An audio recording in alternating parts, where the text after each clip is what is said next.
أعوذ بالله من الشيطان الرجيم بسم الله الرحمن الرحيم وإذ يرفع إبراهيم القواعد من البيت وإسماعيل ربنا تقبل منا إنك أنت السميع العليم۔ ترجمہ کنز الایمان۔ اور جب اٹھاتا تھا ابراہیم اس گھر کی نیند اور اسماعیل یہ کہتے ہوئے کہ اے رب ہمارے ہم سے قبول فرما، بے شک تو ہی ہے سنتا جانتا۔ ترجمہ کنز العرفان۔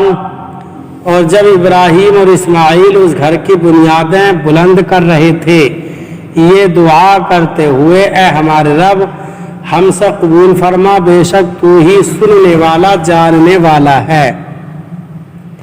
وَإِذْ يَرْفَعُ اور جب بلند کر رہے تھے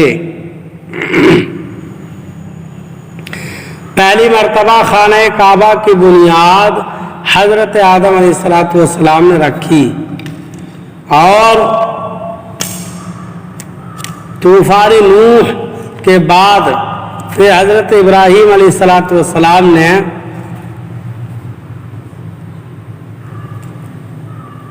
اسی بنیاد پر تعمیر فرمایا۔ یہ تعمیر خاص آپ علیہ السلام کے دست مبارک سے ہوئی، اس کے لیے پتھر اٹھا کر لانے کی خدمت و سعادت حضرت اسماعیل علیہ السلام کو میسر ہوئی۔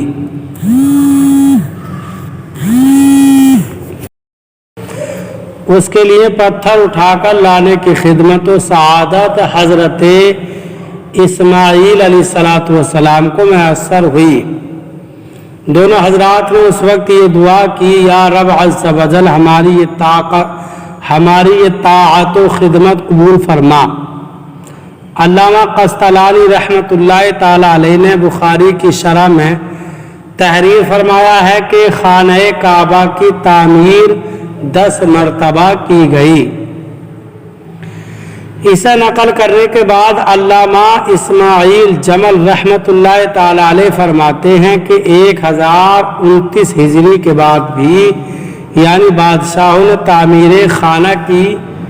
تعمیر کعبہ کی، جیسا کہ اسے بعض تاریخ دانوں نے نقل کیا ہے۔ اس آیت سے معلوم ہوا کہ مسجدوں کی تعمیر نہایت اعلیٰ عبادت اور انبیاء اکرام علیہم السلام کی سنت ہے۔ صحیح بخاری میں ہے حضور پر نور صلی اللہ علیہ وسلم نے مسجد نبوی شریف کی تعمیر میں بذات خود حصہ لیا تھا۔ مسجد تعمیر کرنے کے فضائل سورہ توبہ آیت نمبر 18 کی تفسیر ملاحظہ فرمائیں۔ ربنا واجعلنا مسلمین لک ومن ذریتنا امۃ مسلمۃ لک وارنا مناسکنا وتب علینا انک انت التواب الرحیم۔ ترجمہ کنز الایمان۔ اے ہمارے رب اور کر ہمیں تیرے حضور گردن رکھنے والے اور ہماری اولاد میں سے ایک امت تیری فرما بردار، اور ہمیں ہماری عبادت کے قاعدے بتا اور ہم پر اپنی رحمت کے ساتھ رجوع فرما، بے شک تو ہی ہے بہت توبہ قبول کرنے والا مہربان۔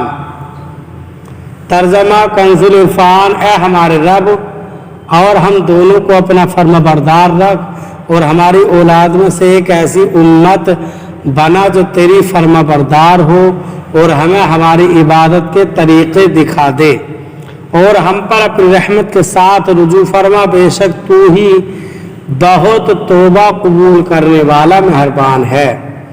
وجعلنا مسلمین اور ہمیں فرما بردار رکھ۔ سبحان اللہ، وہ حضرات اللہ تعالیٰ کے مطیع و مخلص بندے تھے، پھر بھی یہ دعا اس لیے مانگ رہے ہیں کہ مزید اطاعت و عبادت و اخلاص اور کمال نصیب ہو۔ حضرت ابراہیم اور حضرت اسماعیل علیہما-السلام معصوم ہیں. آپ کی طرف سے توبہ تواضع یعنی عاجزی ہے، اور اللہ والوں کے لیے تعلیم ہے کہ خانہ کعبہ اور اس کا قرب قبولیت کا مقام ہے. یہاں دعا اور توبہ کرنا سنت ابراہیمی ہے. وَأَرِنَا مَنَاسِكَنَا، اور ہمیں ہماری عبادت کے طریقے دکھا. معلوم ہوا کہ عبادت کے طریقے سیکھنا حضرت ابراہیم علیہ السلام کی سنت ہے. اس کے لیے بھی دعا کرنی چاہیے، اور کوشش بھی بغیر طریقے سیکھے عبادت کرنا اکثر عبادت کو ضائع کرتا ہے. حضرت انس بن مالک رضی اللہ تعالیٰ عنہ سے روایت ہے، رسول کریم صلی اللہ علیہ وسلم نے ارشاد فرمایا، ہر مسلمان پر علم سیکھنا فرض ہے. فرض عبادت کا طریقہ و مسائل سیکھنا بھی اسی میں داخل ہے. اللہ تعالی ہمیں قرآن پاک پر صحیح معنی میں عمل کی توفیق عطا فرمائے. برادران اسلام، آپ تمامی حضرات سے گزارش ہے کہ قرآن پاک کی تلاوت، ترجمہ اور تفسیر سماعت کیجیے. اپنے عزیز و اقربا رشتہ داروں کو بھی شیئر کیجیے تاکہ آپ اس کے ذریعے صدقہ جاریہ کے مستحق ہو جائیں.